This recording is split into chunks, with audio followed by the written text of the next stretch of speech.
What is the soul, and is the soul immortal?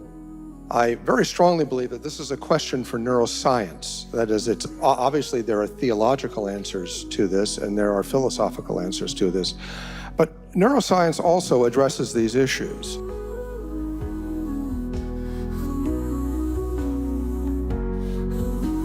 There are three questions that I want to ask today about the human soul. First of all, does the soul exist as something separate from the brain? The current materialist way of looking at things is that all of our mind is just from the brain. And if it does so, then what is the soul? And is the soul immortal? I very strongly believe that this is a question for neuroscience. That is, obviously there are theological answers to this and there are philosophical answers to this.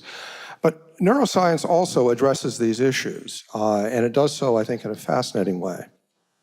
The first question, does the soul exist as something separate from the brain? And I'd like to start with my own story. I started out as a materialist and an atheist as a young man. And in medical school, I fell in love with neuroanatomy and neurophysiology because I thought that learning about the brain, learning all the detailed, beautiful neuroanatomy would really help me understand who I was and understand what it was to be a human being. I trained in neurosurgery at the University of Miami and have been at Stony Brook on faculty there since 1991, and I've done about 7,000 brain operations. And I've learned a fair amount, in not only academically, but just in personal experience as to how the brain works and how the mind relates to the brain. I saw a number of things over my career that made me question the traditional materialist way of understanding how the brain works. The patients I'm going to show you here are real people. I've changed their names, but they're very real people. The picture on, I guess it would be which side? On your left is an MRI of the brain of a young lady, and the black there is spinal fluid. The brain is the gray stuff there. She's missing about 2/3 of her brain. That's the way she was born. The image alongside of it is a normal brain for comparison. When she was a young baby, we scanned her and found this, and we were rather pessimistic with her family about her chances of having a normal life. She grew up a completely normal person. She was on the honor roll in high school. If you met her today, you'd say, oh, she's a bright young lady. She's perfectly fine, missing 2/3 of her brain. This is a little boy named Joshua. He was born missing also about 2/3 of his brain. And he, is that, again, that black space there is just water.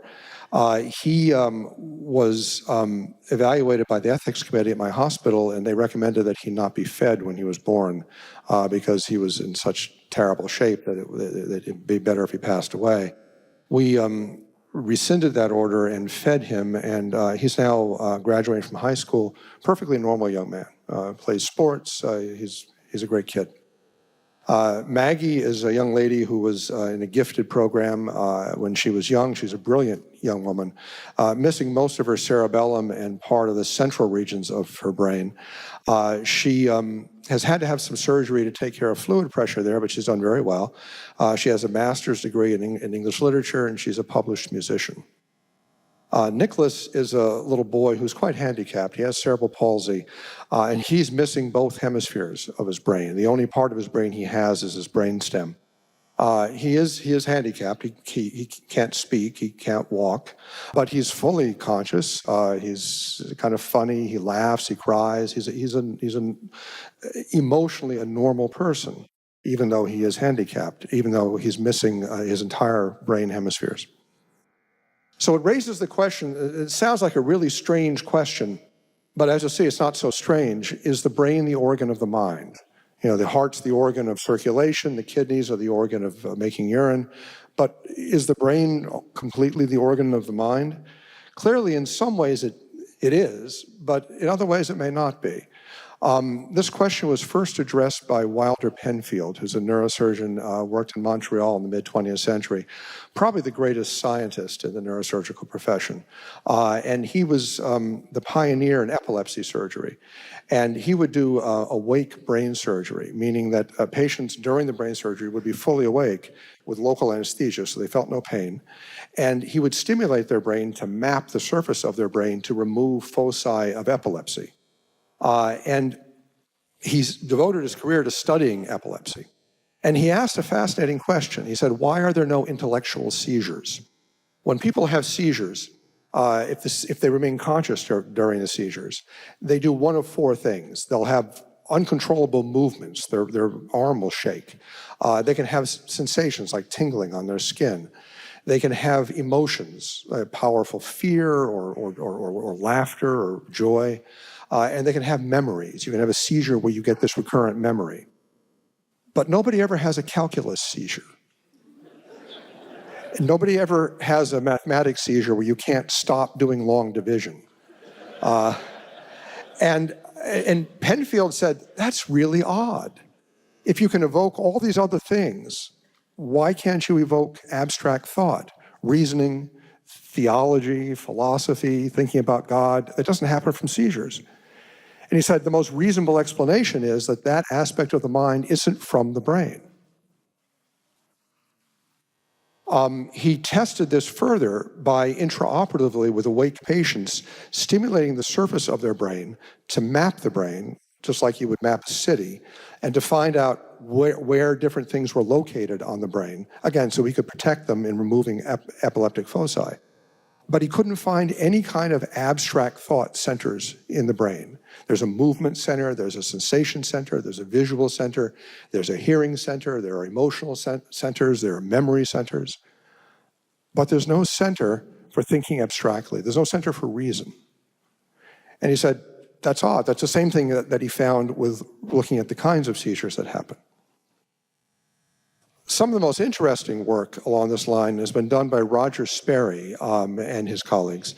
Sperry won the Nobel Prize for this work. Back in the mid-20th century, an operation was developed for people who would have a seizure in one hemisphere of the brain that would spread to the other hemisphere. And these were catastrophic seizures that were very difficult to control. So what Sperry, an operation that was developed, not by Sperry, but by others, was to cut the brain in half, essentially, so that if a seizure started in one half of the brain, it couldn't spread to the other half, and that made the seizures much easier to control and much milder. And it was called a corpus callosotomy, and we still do that surgery today. So the hemispheres of the brain are functionally disconnected. And Sperry, who was a neuroscientist, realized that you could study what each hemisphere does because they're disconnected. So he did a lot of wonderful work, and the left hemisphere controls speech, the right hemisphere controls spatial orientation, and he got the Nobel Prize for that. But one thing that he noticed, and I've noticed too, is that people who've had their brains cut in half are pretty normal people. As you meet these people, the brains are cut in half, and they're walking and talking, they feel normal. They have less seizures than they used to have. It would be the same thing as if someone just took a chainsaw and cut the laptop in half, and it still worked just fine. Like, there's something odd about this. The follow-up research on that is something that still gives me chills. And I learned about this decades ago, and I think it's among the most fascinating results in cognitive neuroscience. Justine Sargent was a researcher at McGill in Montreal, worked about 20 years after Sperry. And she studied people with split brain surgery. And what she did was she found a way to present pictures of things, like pictures of arrows, to each hemisphere separately at the same time. So she put arrows up that the right hemisphere would see one arrow, the left hemisphere would see the other arrow, but no part of the brain saw both arrows. One half saw one arrow, the other half saw the other arrow. And she asked the people, are the arrows pointing in the same direction or not? And they always got it right. But how could they compare arrows when no part of the brain saw both arrows? So she concluded that there was something in the mind that wasn't in the brain. Yair Pinto has furthered that research in which he tells stories to split brain patients, where the first half of the story is presented to one hemisphere. The second half of the story is presented to the other hemisphere. But you don't understand the story unless you see both. A good example would be if the left hemisphere can see a baseball, and the right hemisphere can see a broken window. So Pinto would ask the patient, what happened? And the patient's always answered, the baseball broke the window. But no part of the brain saw both the baseball and the window. So there's something in the mind that's not in the brain. Wilder Penfield also studied free will, and he did a very interesting study. During these awake brain operations, he would stimulate the surface of the patient's brain, and if you stimulate the right place, you can make them do things, like make them raise their arm. He would ask them during the surgery to occasionally raise their arm themselves without him stimulating them. And you can't feel your brain. Your brain has no sensory things, and the patients are under surgical drapes, so they can't see what he's doing. And he would ask them, when your arm goes up, I want you to tell me whether you did it or whether I did it. And they always got it right. Hundreds of thousands of trials of this in 1,100 patients. No one ever missed it. No one ever got it wrong. And he concluded then that he couldn't find any place in the brain that simulated free will. That free will wasn't in the brain. That you could always tell, this is my will. This is not someone doing it to me. So free will is not a brain function. Benjamin Libet did probably the most famous research on free will. And what Libet found, and it would take a while to go into details about how he did his experiments, they were quite ingenious. But he would record electrical signals from the scalp, and these are people who haven't had any surgery, they're just normal volunteers. And what he found was that when you decide to do something simple, there tends to be a spike in brain activity that happens about a half second before you decide. Like if you're going to turn on a light switch. About a half second before you turn on the light switch, your brain spikes. And that's before you're aware that you're going to turn it on. So and that seems at first glance that everything is driven by your brain. Your brain makes you do it, and you don't really have any free will. It's all just chemicals driving you to do things. But he was a very clever researcher, and what he did is he asked people to veto your decision. That is, that when you're about to flip the switch, say, no, I'm not going to do it. I've changed my mind. And the veto didn't have a spike in the brain. So he said, it's not so much that he showed there was free will, but they showed there was free won't. That is that your brain, and he commented, he was a religious man, and he said, this is the traditional religious way of understanding human motivation, that we're hit with temptations from our brain, but we have the free choice to do it or not. Because the free choice to do it or not did not have any new brain activity at all. It was independent of the brain. So the brain keeps hitting you with these things, have that extra piece of cake. But you can say yes or no, and you can't blame your brain. Adrian Owen is a researcher, I think he's currently in Indiana, he was at Cambridge in England, did a fascinating study in patients in persistent vegetative state. Persistent vegetative state is the deepest level of coma.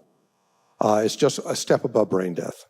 And it happens when people have had very severe brain injuries from lack of oxygen or from motor vehicle accidents.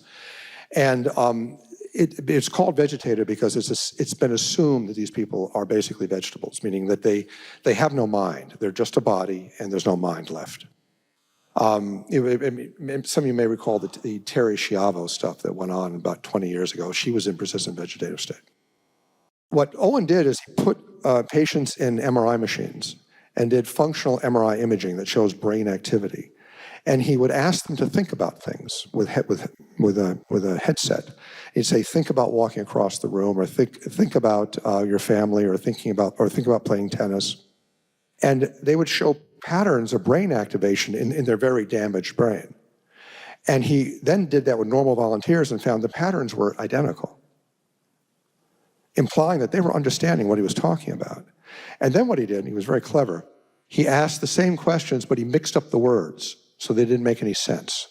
Instead of think about walking across the room, he'd say room across walking about think. Doesn't make any sense. And the brain was silent. So these people were understanding the questions he was asking,